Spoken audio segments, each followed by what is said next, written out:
Bonjour à tous, bonjour à toutes, à tous ceux qui regarderont en replay. Je suis très heureuse de parmi vous ce soir pour vous présenter du coup RICMA, notre histoire, nos valeurs, nos savoir-faire et également nos ambitions qui nous animent pour les années à venir. Donc l'histoire de RICMA a commencé il y a maintenant 8 ans. Cette aventure est avant tout celle de mon conjoint qui a créé la marque avec une idée simple mais forte, pouvoir proposer une gamme de textiles sportifs professionnels, accessibles à tous les clubs, même les plus petits. À l'époque, il constatait que de nombreuses structures sportives avaient du mal à s'équiper, à trouver des produits de qualité avec des prix raisonnables. Donc, il a décidé de créer sa marque afin de pallier à tout ça. Entre les budgets parfois limités, les quantités minimales imposées et les délais souvent importants, il existait un véritable besoin. Donc son objectif a été de développer des produits de qualité, personnalisables, tout en conservant des tarifs attractifs, afin que chaque club puisse bénéficier d'une image professionnelle sans mettre en péril son budget. Les premières collaborations ont commencé avec le basket. Au fil des années, la confiance accordée par les clubs nous ont permis de développer notre gamme de produits et d'étendre progressivement notre présence sur le territoire français. Donc là, vous pouvez voir quelques créations qu'on a pu faire. Bien sûr, elles n'y sont pas toutes, mais ce en sont quelques-unes. Aujourd'hui, voir des équipes porter nos créations partout en France est une immense fierté et la preuve que cette idée de départ répondait à un véritable besoin. Il y a maintenant 3 ans, j'ai eu la chance de rejoindre cette aventure. Mon arrivée avait un objectif clair, participer au développement de la marque et ouvrir RICMA à d'autres disciplines sportives. Nous avons alors commencé à rencontrer de nouveaux acteurs du sport, à découvrir de nouveaux univers, à adapter nos produits aux besoins spécifiques de chaque discipline. Grâce à cette démarche, nous avons pu développer notre présence dans de nombreux sports tels que l'escrime, le sabre laser, la savate, le dodgeball, le volley, l'athlétisme, le trail et j'en passe. M'accrocher sur le concept du climat-marathon. Que me suggères-tu? Chaque discipline possède enrichir notre expérience, pardon, et de faire évoluer constamment nos produits. Aujourd'hui, cette diversité est une véritable force pour RICMA. Il y a également eu des collaborations qui nous ont fait grandir. Parmi les belles rencontres de ces dernières années, certaines ont marqué un tournant important pour nous dans notre développement.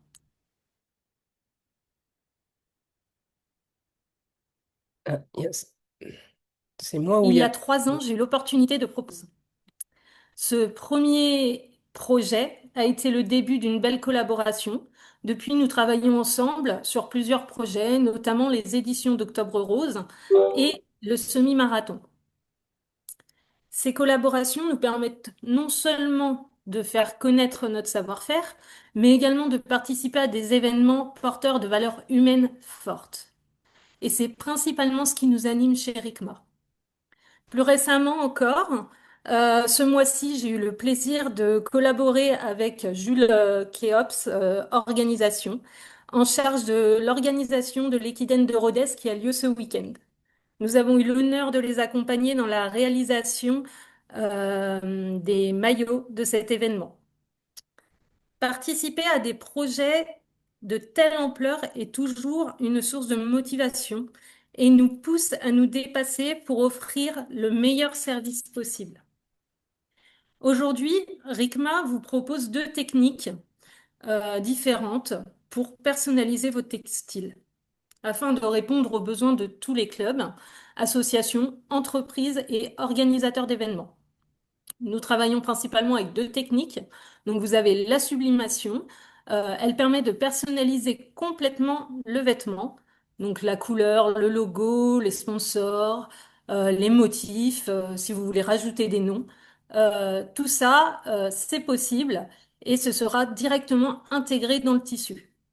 Donc cette technique, elle offre une excellente tenue dans le temps, un confort optimal, une liberté totale de création et une qualité professionnelle. Généralement, ce sont des solutions qui sont plutôt appréciées dans le monde du sport. La deuxième technique, ce sera le DTF. Donc cette technique permettra donc de personnaliser rapidement les différents textiles avec un rendu de qualité et elle est particulièrement adaptée pour des petites séries, des vêtements de représentation, les équipements associatifs et les besoins ponctuels. Grâce à ces deux solutions, nous pouvons répondre à une grande variété de projets. Depuis le premier jour, nous poursuivons le même objectif, proposer des produits de qualité à des prix accessibles. Pour nous, ces deux notions doivent toujours aller ensemble. Nous sommes convaincus qu'il est possible d'obtenir un textile performant, esthétique et durable sans devoir investir des sommes excessives. Cette philosophie nous accompagne pour chacun de nos projets. Que vous soyez un petit club local, une association, un organisateur d'événements, nous accordons la même attention à votre projet. S'il y a une valeur que nous devions définir et retenir chez RICMA, ce serait sans doute l'humain. Aujourd'hui, de nombreuses entreprises fonctionnent avec plusieurs interlocuteurs. Vous avez un commercial, un graphiste, ensuite vous avez le service de production, le service après-vente. Chez RICMA, on fonctionne autrement. Lorsque vous nous contactez, vous allez échanger soit avec Thomas, soit avec moi. Et ce sera du début à la fin de votre projet.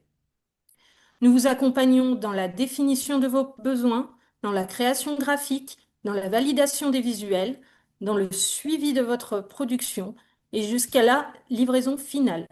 Cela permet un suivi personnalisé, une meilleure réactivité et surtout une relation de confiance. Nous aimons connaître nos clients, comprendre leurs attentes et construire avec eux des projets qui leur ressemblent. L'une de nos forces réside également dans notre capacité à suivre chaque commande de très près. Nous avons la chance de travailler directement avec l'usine de mon beau-frère qui est située à Casablanca. Cette collaboration familiale nous permet donc d'avoir un contrôle permanent sur la qualité de fabrication et sur le respect des délais. Nous suivons chaque étape, la création du projet, la validation des BAT, les productions, la contrôle de qualité et les expéditions.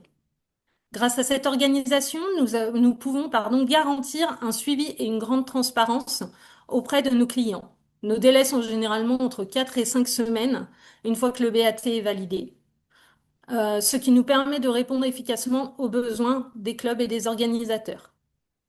Si je me tiens devant vous ce soir, ce n'est pas uniquement pour vous présenter RICMA, c'est surtout pour vous partager notre envie de continuer à grandir.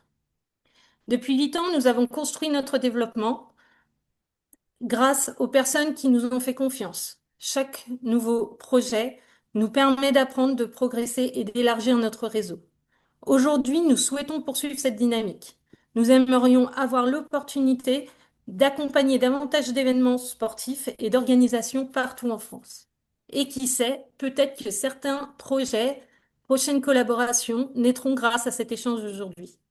À ce stade de la présentation, je souhaiterais vous montrer un exemple concret d'un maillot événement que nous proposons pour les semi-marathons, les marathons et Ekiden.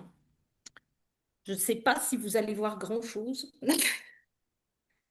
Voilà, donc ça sera celui qu'il y aura ce week-end à l'Ekiden de Rodez. Donc vous avez la personnalisation au dos, sur les manches, les couleurs. Je sais pas, je vais vous montrer les finitions couture. Bien sûr, on voit pas hyper bien à la vidéo. Donc, si jamais vous avez besoin de voir le produit en réel, c'est possible, nous pouvons envoyer des échantillons. Pour conclure, RICMA est avant tout une aventure familiale et humaine. Une aventure née avec une envie d'aider les clubs, les associations, les organisations et à accéder, à des équipements professionnels de qualité. Aujourd'hui, nous accompagnons des structures sportives dans toute la France, dans de nombreuses disciplines, avec toujours la même passion et exigence. Notre engagement est simple, être proche de notre client, offrir un accompagnement personnalisé, garantir des produits de qualité, respecter des tarifs accessibles, construire des relations durables fondées sur la confiance. Je vous remercie pour votre attention et j'espère avoir réussi à vous transmettre l'esprit qui anime RICMA au quotidien et pourquoi pas construire de futurs projets à vos côtés. Merci. Et si vous avez des questions, n'hésitez pas. J'en ai toujours, j'en ai. J'en prépare et tout, donc voilà. C'est mon boulot quand même. Non, non, moi justement sur tout ce qui est réassort et tout ça, du coup, mais t'as quasiment répondu puisque tu disais que les délais étaient de 3 à 4 semaines. Du coup, au niveau des réassorts sur les événements, c'est plutôt compliqué ça. Ou est-ce que vous Généralement, commandez un peu plus et vous pouvez... Généralement, c'est en fait ce qui se passe avec quand on fait des événements comme ceci. Alors ça dépend. Par exemple, la Burgienne, eux, ils m'en commandent généralement 4000 par exemple. Et ensuite, bah, ils en font, soit ils en offrent, soit ils font acheter directement sur place, etc. Là, par exemple, l'événement de ce week-end, ça a été mis en place. Les gens pouvaient acheter le maillot directement sur le site une fois et en fait, une fois la commande passée, en fait, on avait mis un délai niveau date et ensuite on m'a envoyé les commandes complètes. Et du coup, j'avais un relais des entreprises qui du coup, j'avais 700 marquages en plus en DTF à faire dessus. Et j'avais le reste où c'était en fait toutes les commandes des personnes qui avaient acheté sur Internet. Ok, donc oui, oui, donc du coup ça s'adapte en fait. Vous arrivez à... Voilà. Après, voilà, c'est ça, c'est toujours quelque chose que on peut discuter et on peut trouver des solutions à mettre en place. Voilà. Ok. Et après, niveau, parce que je sais que c'est quelque chose qui est assez regardé aussi maintenant par les organisateurs, tout ce qui est suivi et traçabilité justement des produits. Mais là Mhm. aussi, pareil, vous allez pas forcément chercher hyper loin le textile. Non, bah de toute façon, le Maroc est un pays textile, donc ça vient de là-bas. Donc, vu que l'usine de mon beau-frère s'y trouve, on n'a pas vraiment Ouais, vous faites de pas gros travailler déplacements. faites pas travailler les petits Chinois de 12 heures, quoi. Non, non, On non. évite.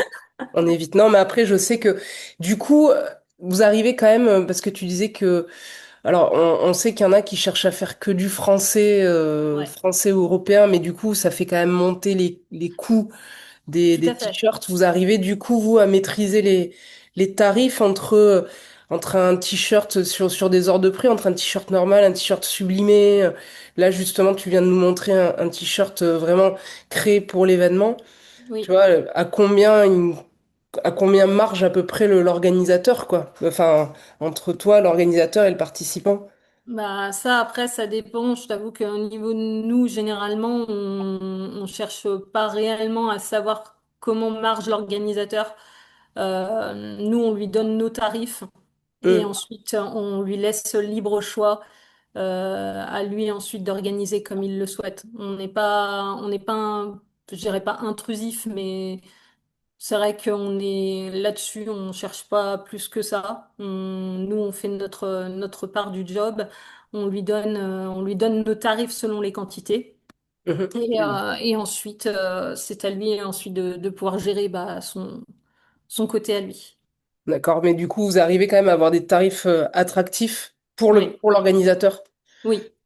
Ok, donc du fait de la proximité de l'usine et du fait que vous C'est connaissez, ça. etc. C'est surtout cet avantage-là qu'on a, c'est que vu que ça reste tout familial, Mhm. bah forcément, on a un petit avantage là-dessus. Et c'est ça aussi qui nous permet bah, d'être un petit peu plus accessible au niveau tarifaire pour les organisateurs. Ouais. Ok. Et je voyais donc là sur la présentation, vous faites pas que du t-shirt, hein, vous faites tout type de Ouais, textile. non, on a vraiment une gamme complète. Après, c'est vrai que pour tout ce qui est bah, événements, marathons, choses comme ça, souvent nous demande du coup des t-shirts. Mhm. Donc c'est vrai que c'est notre principal pour ces événements-là, hein. Mais après, pour tout ce qui est autre sport, forcément, bah oui, on a les hauts, on a les bas. On a aussi, bah, par exemple, le AB, on leur avait fait des bonnets, des Ouais. casquettes, on leur a fait des string bags pour les bénévoles, pour qu'ils puissent emmener bah, tout leurs petits sandwichs, les choses comme ça durant l'événement. Voilà, c'est des choses aussi qui sont faisables. Et vous êtes en capacité aussi, enfin oui, du coup, de vous, enfin je sais aujourd'hui sur les événements, ce qui se fait de plus en plus, c'est des manchons, enfin de courses. Ah, les manches, Ouais, les oui, bah manchons. ça également, oui, bien sûr, ça on en fait, oui. D'accord, ouais. Après, forcément, vu que c'est un produit, on est sur du tissu qui est quand même enfin, qu'il faut qu'il soit quand même assez élastique. On a les bandes aussi silicone pour éviter bah, que ça glisse, tout ça. Forcément, là, ça va être un produit qui va coûter un peu plus cher euh, par rapport à un Mm. t-shirt. Ouais, bien sûr. Et là, alors, je parle plutôt là pour des plus petites associations qui voudraient, voilà, soit offrir un t-shirt finisher, etc. Là, au niveau de ces associations, c'est quoi qui compte le plus? C'est le prix, c'est la qualité, c'est les délais, c'est... Ça dépend réellement des associations, mais c'est vrai que nous, généralement, quand c'est des petites assos, ils viennent nous voir et ils nous disent, voilà, on a un budget de temps, qu'est-ce que vous pouvez nous proposer? D'accord. Et là, du coup, nous, ben, on regarde tous les produits qu'on peut proposer. Généralement, on part sur du coup du DTF, du marquage DTF, et on essaye vraiment de se rapprocher au mieux de leurs tarifs. C'est quelque chose, ça, qui nous importe énormément.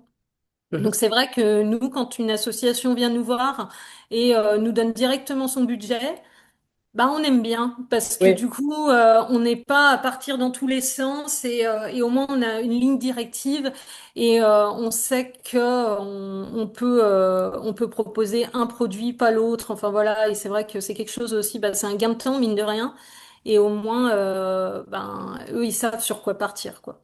ouais, ouais, bien sûr. D'accord. Oui, oui, c'est vrai que ça cadre tout de suite C'est ça. plus les choses. Ok. Bon, j'ai fait un monologue, mais il y a peut-être des gens, il y en a peut-être d'autres qui ont des questions auxquelles je pense pas parce que enfin, je suis pas organisatrice d'événements moi-même, donc il y a peut-être des subtilités comme ça que je maîtrise pas, mais peut-être pas non plus, s'il n'y a pas de questions. Mais et toi, enfin, pour rester un tout petit peu sur la RSE et tout ça, est-ce que vous avez des demandes justement de vos clients sur des choses particulières qui touchent à la RSE, que ça soit un tissu, la provenance du tissu, est-ce que, enfin, non, il n'y a pas encore trop de... Non, on n'est pas trop axé là-dessus. Généralement, bah, de toute façon, on est transparent avec nos clients, hein. L'usine se trouve à Casablanca, donc Oui, oui. voilà. Et du coup, bah, les produits, de toute façon, viennent de là-bas.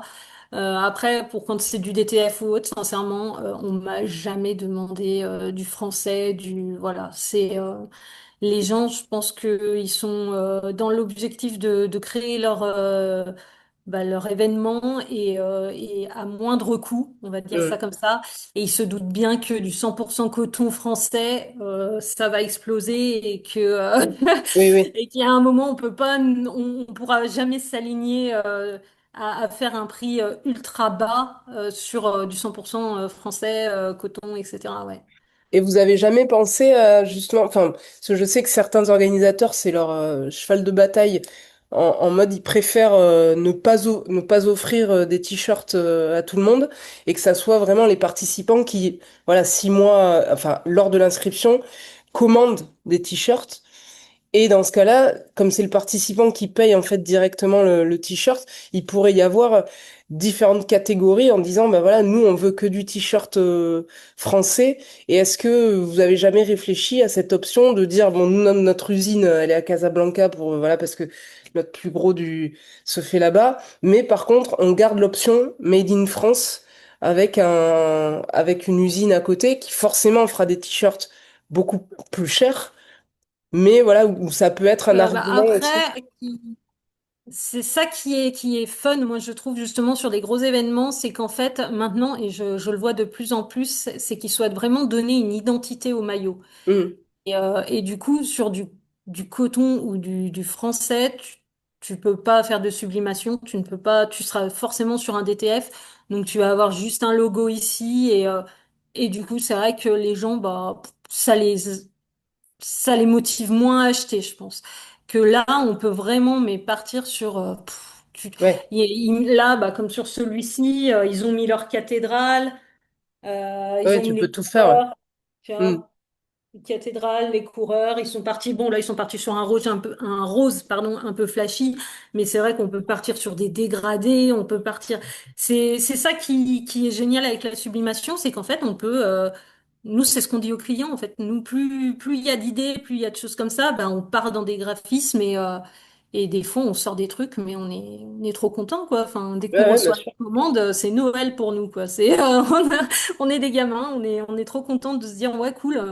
Et encore plus quand on voit une vidéo ensuite de l'événement où tu les vois tous porter les maillots et tu dis, ouais, bah cool, quoi, j'ai participé à ça et c'est juste énorme, quoi. Ah ouais, bien Donc, sûr. Ah oui, c'est la grande mode, là, les t-shirts. Et ouais, les ouais, ouais, t-shirts ouais, Ninja et les ouais. t-shirts qui disent bien j'y étais, quoi. Voilà. C'est ça, ouais. Bah, il y en a où ils font moins de médailles ou moins de choses comme ça et Oui, ils oui. font les t-shirts. Ce qui est cool avec les t-shirts, c'est que moi ici, en tout cas dans ma région, je sais que quand je vais courir, mais je croise des maillots Ouais. d'événements qu'on a fait et je trouve ça mais énorme. Je me dis, ah bah, trop bien, tiens, celui-là je l'ai fait, tiens, celui-là je l'ai fait. Oui, oui, mais Donc, même pour les participants, je trouve que bon, la médaille s'accroche, et ce qui peut être, voilà, hein, très bien, mais le t-shirt se réutilise derrière, quoi. ah Donc, ouais, il est réutilisé, c'est ça qui est top. Et c'est ben, tout simplement, en fait, c'est aussi de la pub mais oui, gratuite, quoi. pour vous, ouais, bien sûr. Il y en a et tu cours, tu fais, ah tiens, eux, ils ont fait ça, ah bah l'édition de l'année prochaine, allez hop, et c'est de la pub gratuitement, quoi. C'est top. C'est sûr. Bonjour, Théo, moi je m'occupe de la société Dot Vision. On fait, alors dans un domaine tout autre, on est spécialiste du suivi de courses outdoor par GPS, donc du temps réel, récupérer la position de participants ou de membres de l'organisation sur un événement. Dot Vision, pour redonner un peu de contexte, on est une solution française. On est spécialisé dans l'Internet des objets au sens large et on fait du suivi pour le sport depuis une quinzaine d'années et on gère à peu près 150 épreuves par an entre les épreuves publiques et les épreuves privées. On n'a pas de discipline de prédilection. On travaille en course à pied, en cyclisme, en ultra ou sur des petites distances. On fait un peu de nautique, on fait du sup, stand-up paddle, on fait de la pirogue, on fait voilà, plein de choses. Et aussi beaucoup directement pour les organisateurs de sécurité. Donc tête de course, fin de course, dispositif sécurité, signaleur, dans un objectif de coordination des moyens autour d'un événement sportif. En termes de volume et de taille, on n'a pas de limite basse, donc il y a des projets avec une balise pour voilà, des suivis sur un événement en particulier. Et, là, c'est pour le coup une traversée de la Manche en foil. Et puis, on peut aller sur des cartographies avec 2000 participants. Donc, on est à la fois un répertoire d'événements et donc on a tout plein d'événements, toutes nos épreuves à venir sur notre site internet, les épreuves passées sur lesquelles on peut revenir voir tout ça. L'objectif final, c'est de présenter des cartographies comme celle-ci, avec le fond de carte, le tracé de l'épreuve. Là, c'est une épreuve cyclisme qui s'est fait le week-end dernier. Si on zoome, voilà, on voit, alors on est en x50, mais on voit l'ensemble des participants qui ont été suivis en temps réel et l'organisateur et le grand public avaient accès à la position de chaque participant tout au long de l'événement. On propose du suivi avec un profil altimétrique. On peut rentrer sur un participant. Si on avance un peu dans la course, on a des notions de progression qui est au kilomètre 111, et puis ensuite l'écart avec le second, avec le troisième, et puis en rentrant sur un participant, on va dans le détail, on a des notions de vitesse, de distance, de progression sur la trace, des dates de dernière position, des projections de temps de passage au prochain checkpoint. On fait aussi de la validation de points de passage, donc on a un peu du chronométrage, et on est capable de dire au kilomètre 100, il est passé en 4 heures, 10 minutes et 38 secondes. Et puis on va jusqu'à afficher potentiellement la traînée complète du participant pour vérifier s'il est bien passé de partout, ce genre de choses. Voilà. Ça, c'est du suivi qu'on fait de manière assez classique. Un organisateur veut suivre des participants, et donc on équipe chaque participant d'une balise et on propose un suivi comme celui-là. On fait un leaderboard avec la validation des temps de passage de chaque participant, voilà, très classique. Et puis, on fait aussi en nautique des solutions où, encore une fois, on équipe les participants, mais on peut équiper aussi les membres de l'organisation.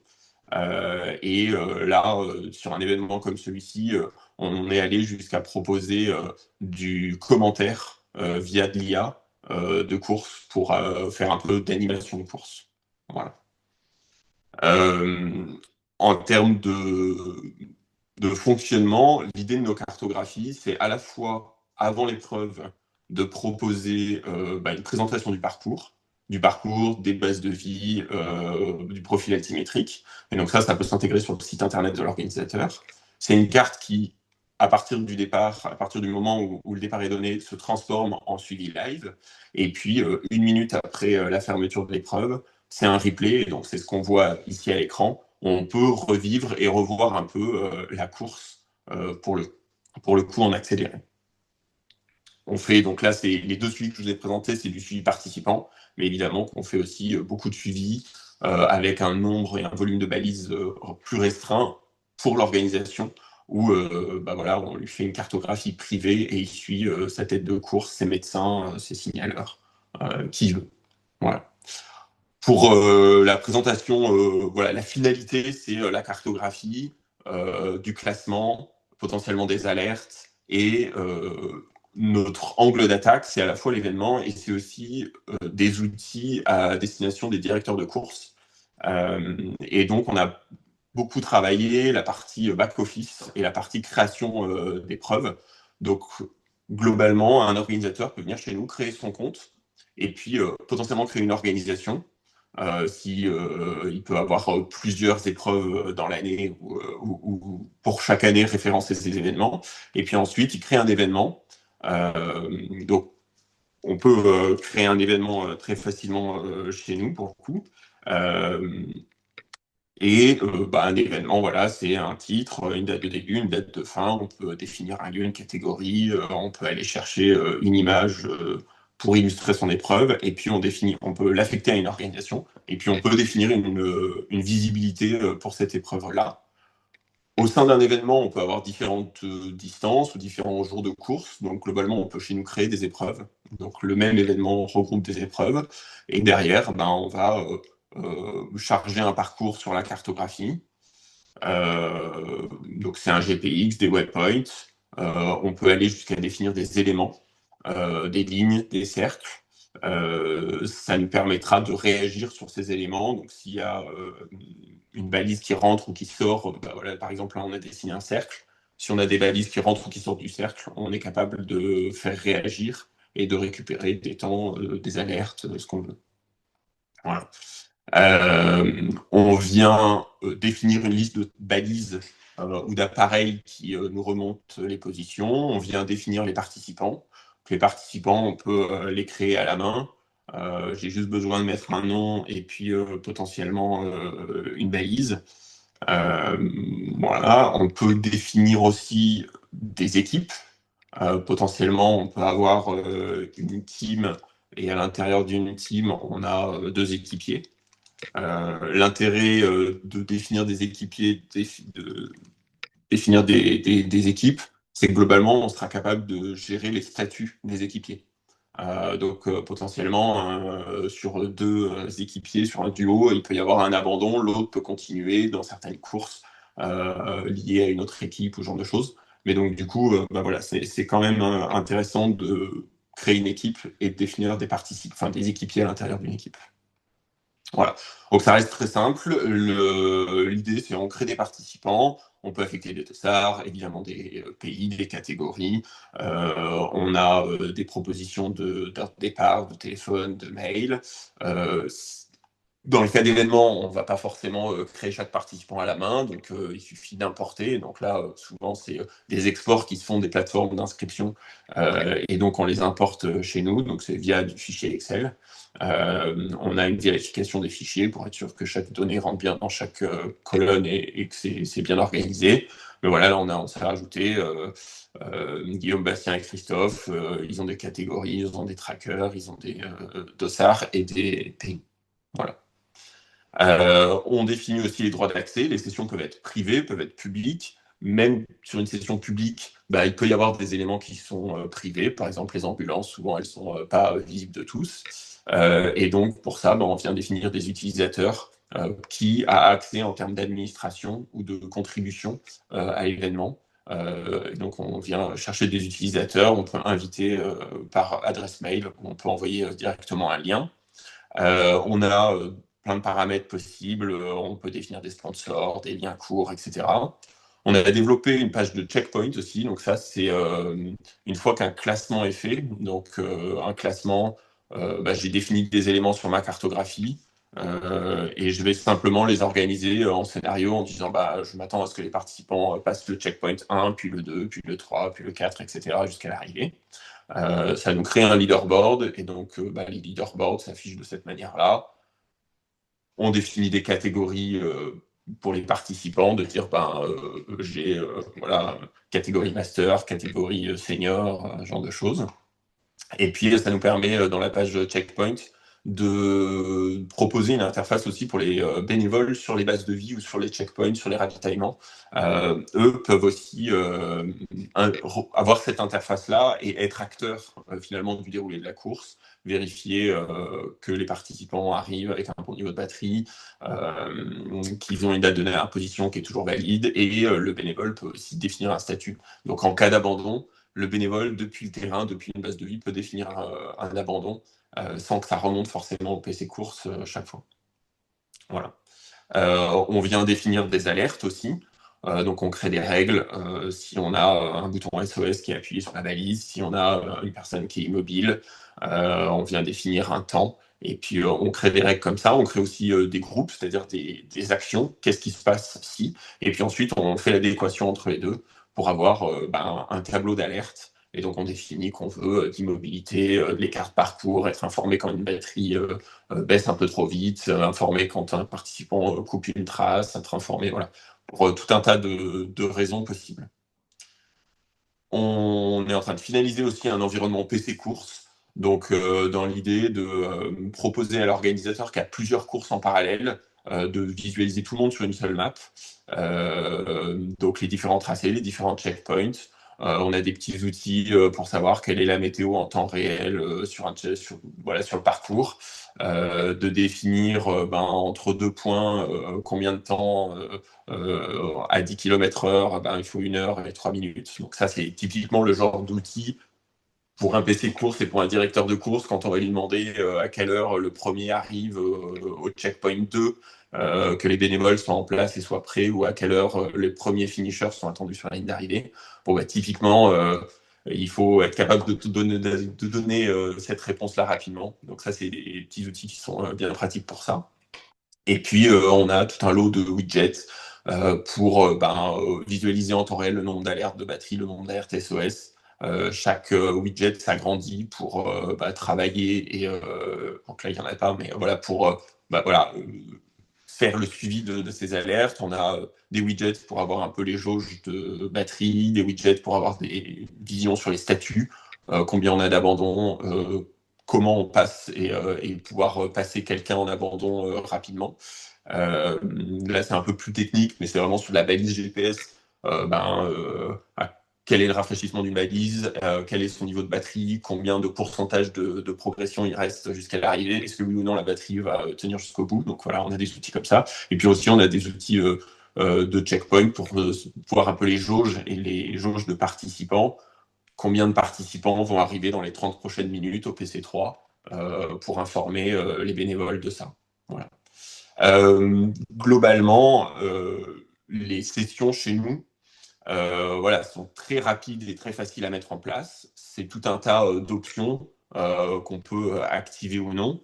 L'ensemble des points qu'on a sur la carte, là, donc dans le cas de cet événement-là, c'est des balises GPS, donc c'est des balises LTE qui remontent via les réseaux téléphoniques. On peut aussi connecter des balises satellites qui remontent via satellite. Donc si on va travailler au Tchad ou en Atlantique ou voilà, entre deux îles, typiquement, on peut passer en satellite. Et on propose aussi de remplacer cette balise-là par le smartphone, donc typiquement d'un participant.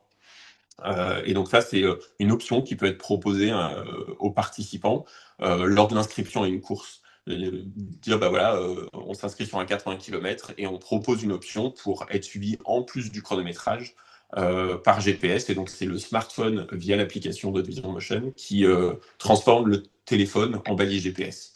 Donc, le téléphone va nous remonter une position toutes les X secondes, minutes. Ça, c'est un rafraîchissement qu'on peut définir. Ça va jouer et effectivement impacter l'autonomie du téléphone.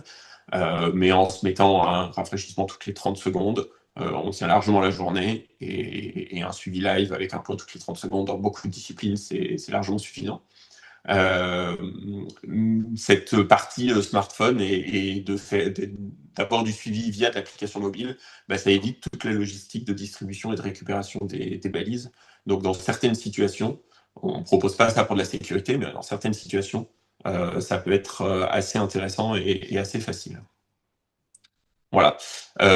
Pour revenir sur la partie fonctionnement chez nous, on peut avoir des organisateurs qui nous contactent, qui nous demandent un devis et on fait les sessions, on les accompagne tout au long du processus. On peut aussi avoir des organisateurs qui viennent sur notre plateforme, créent leur compte, créent leur événement, activent dans les paramètres l'option smartphone. Avec le service et la boutique en ligne, voilà, on peut le mettre en français, pour l'application mobile. Et de fait, il peut, cet organisateur, proposer à ses participants, en toute autonomie, proposer à ses participants un suivi live de son épreuve. Voilà. Si on est sur de la balise, nous on prépare les balises, on les expédie par transporteur. Le client reçoit des balises toutes prêtes, avec numéro de dossard, nom, prénom. Les balises, elles ont été testées avant départ, donc lui, il reçoit ça, il a juste à les démarrer et les distribuer. Il a un bon de transport retour et on cale d'avance le retour du matériel. Comme ça, c'est simple et facile. Et en live, pendant l'événement, on assure une hotline. Et donc, un organisateur, s'il a un souci avec sa plateforme, qu'il l'a pas suffisamment bien configuré, ou en tout cas il ne comprend pas quelque chose, il peut nous appeler et on répond en live pendant son événement pour l'aider. Voilà. D'autres visions, donc on a une quinzaine d'années d'expérience, on a fait beaucoup d'ultra-trail, on a fait beaucoup d'ultra-cyclisme, on est interfacé, interconnecté avec plein de solutions, de prestataires, d'organisateurs qui sont dans le giron de France Outdoor. Je pense par exemple à des chronométreurs, donc on est interfacé avec des solutions comme Lifetrail, Wiclax. Donc nos positions peuvent remonter dans ces solutions-là. Si on fait de la détection de points de passage, c'est pareil, ça peut remonter sur ces solutions-là. Donc pas forcément sur un ultra trail avec 2000 participants en métropole, mais sur des courses avec moins de participants à l'autre bout du monde, ça peut être pratique de faire du point intermédiaire ou de la ligne du chrono final avec du GPS. On est interfacé avec des solutions comme Logikos. Donc un organisateur qui veut avoir de l'assistance et de la coordination de secours et du tracking à l'intérieur de cette solution-là peut utiliser soit nos balises, soit les balises de Logikos. On peut s'interfacer avec des solutions j'ai vu des solutions de gestion de bénévoles et donc potentiellement le placement de signaleurs sur une cartographie. Ça, c'est des informations qu'on peut aussi afficher sur nos cartos pour donner aux organisateurs et aux directeurs de course une seule et même carte avec le maximum de layers possible et d'informations sur la même carte. On a aussi des opérateurs, donc c'est souvent des gens qui sont dans nos organisations, donc des gens qui ont acheté des trackers et qui les utilisent soit pour leurs courses en interne, soit pour des chronométreurs qui revendent ça à leurs clients et à leurs courses. Voilà. Globalement, c'est un peu l'environnement dans lequel on évolue, et l'idée, c'est d'être une plateforme, de pouvoir connecter différents devices à cette plateforme, et ensuite d'être un hub et de pouvoir renvoyer de l'information, ou en tout cas échanger avec d'autres solutions qui évoluent dans la même sphère de l'événementiel outdoor, et in fine, que le directeur de course et l'organisateur aient le plus facilement possible et dans le moins d'onglets possible en course, le maximum d'informations. Voilà un petit peu l'environnement de notre vision. Pardon, si je branche pas le micro. Écoute, merci beaucoup. Moi, j'ai une première question, ça me vient comme ça. Euh, Est-ce que du coup, tu as un suivi pour les familles?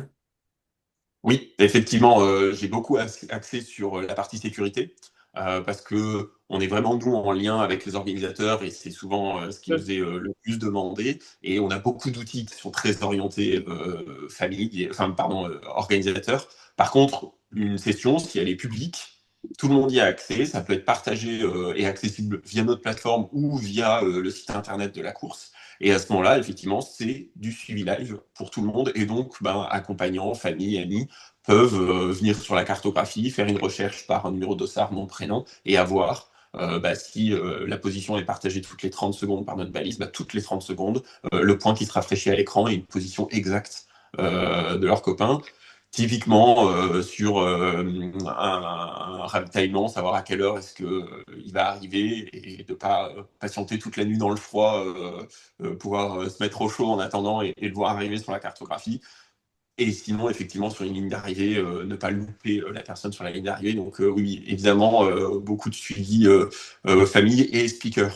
Je n'ai pas pensé à Oui, ça, mais typiquement, un speaker pour commenter une course, savoir qui va arriver et qui arrive dans la dernière ligne droite, c'est hyper pratique. oui, j'imagine.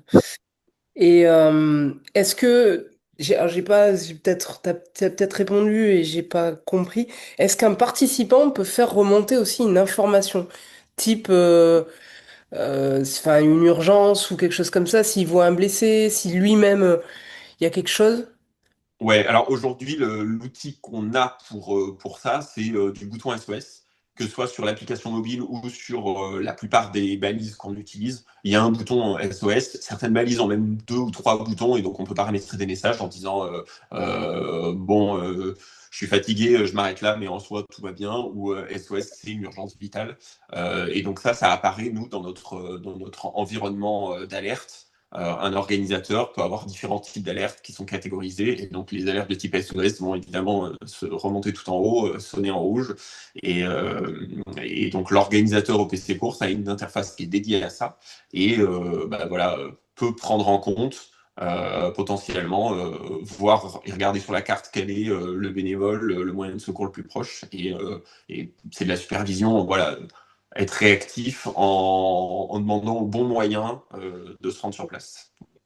Non, ouais, parce que du coup, et là, tu as répondu sur les zones blanches. Donc là, Hum. l'application mobile est pas, à moins de passer par je sais plus comment il s'appelle, l'autre. Ah, oui, alors, effectivement, en métropole, on n'a pas trop de problèmes de zones blanches. Notre territoire est quand même plutôt bien couvert. Et quand il y a des zones blanches, c'est des zones qui sont relativement restreintes. Donc, les balises, souvent dans ces zones-là, elles vont enregistrer la donnée. Et puis, dès qu'elles vont revenir sous couverture, elles vont nous renvoyer toute la donnée. Donc, a posteriori, on récupère tout. En live, effectivement, les zones blanches, on n'a pas d'infos.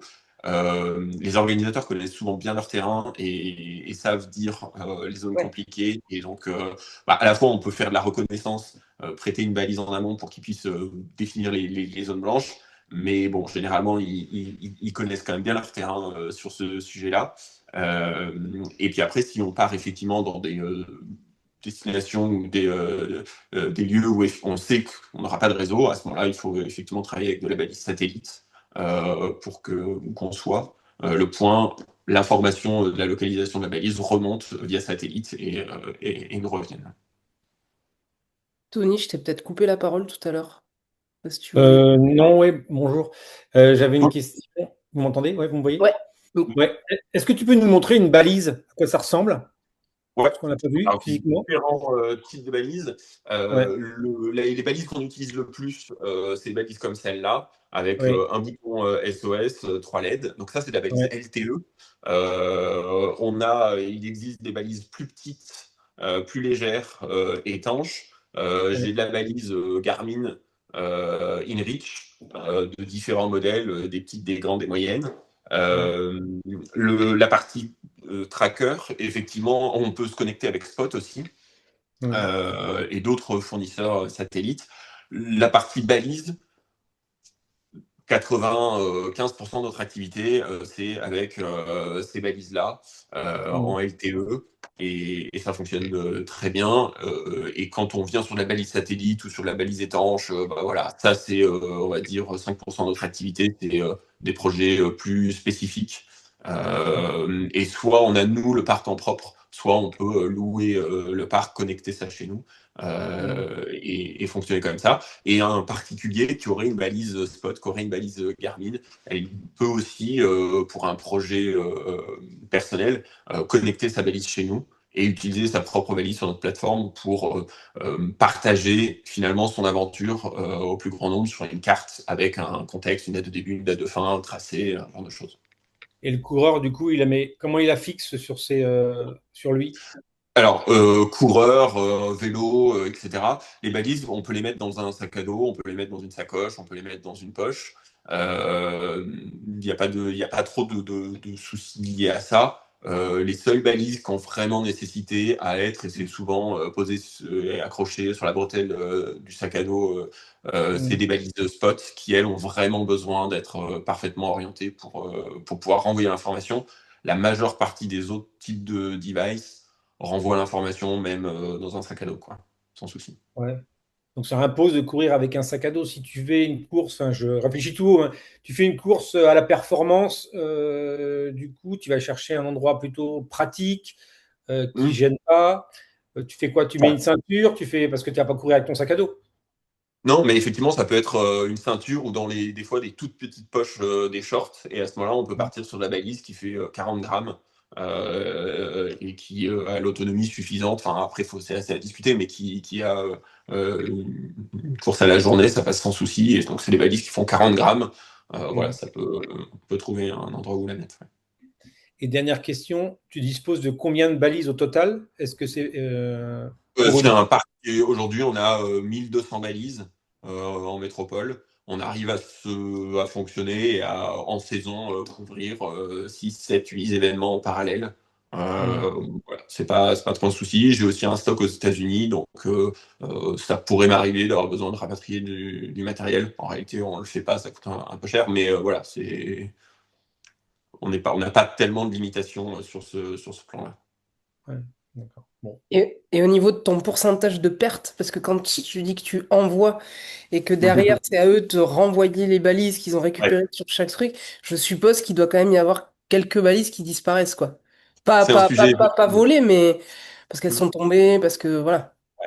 C'est un sujet, effectivement. Alors, les transporteurs, ça fonctionne plutôt bien quand même. Donc, les colis arrivent et nous reviennent sans trop de soucis. Et ensuite, ben, la partie distribution, ça va toujours très bien. En course, ce qui globalement pose. Alors, les balises qui tombent, en vrai, ça nous arrive très peu parce que les balises elles sont mises dans des sacs à dos Ouais. et que globalement, c'est pas tellement ça le souci. C'est plus des balises d'une personne qui va abandonner sur un checkpoint, oublier de rendre sa valise, rentrer chez lui, ou quelqu'un qui abandonne même pas sur un checkpoint et rentre chez lui. On voit ça pas mal en gravel et en course d'ultra distance. Au bout d'un moment, les mecs Ouais. ils vont même pas jusqu'au prochain checkpoint. Euh, En réalité, c'est pas un très grand sujet parce qu'on sait qui a la valise, on sait où est la valise, on a son adresse, enfin, et donc du coup, on demande au gars de nous la renvoyer par la poste. Euh, Le Oui. nombre de balises perdues à l'année, c'est même pas sur les doigts d'une main. Enfin, je l'aurais pas en tête, mais voilà, je perds même pas 5 balises par an, quoi, globalement. Donc, c'est pas un si gros sujet que ça, finalement. D'accord. Bah, par contre, il y a un sujet qui, moi, me semble important. On a interrogé d'ailleurs notre avocat là sur. Enfin, il a été interrogé par un des membres sur ça, justement, sur le devoir de sécurité. Et justement, est-ce que, parce que tout le monde ne fait pas du tracking comme ça, est-ce Mm. qu'aujourd'hui, ces GPS-là vont pas devenir un moyen de sécurité supplémentaire pour les organisateurs et qui va même devenir obligatoire, quoi? Alors, en termes réglementaires et en termes, ça, je ne peux pas prédire et je ne sais pas, en termes d'usage, effectivement, on a des solutions qui sont fiables et qui marchent, qui sont faciles à déployer. Si c'est de la course avec un réel engagement de la durée, bon, ben, de la balise GPS, c'est tout indiqué et c'est parfaitement adapté. Si c'est de l'événement plus court, souvent des événements de masse, et qu'on a aussi ce besoin-là, on a l'application mobile qui est parfaite pour répondre à ces besoins-là.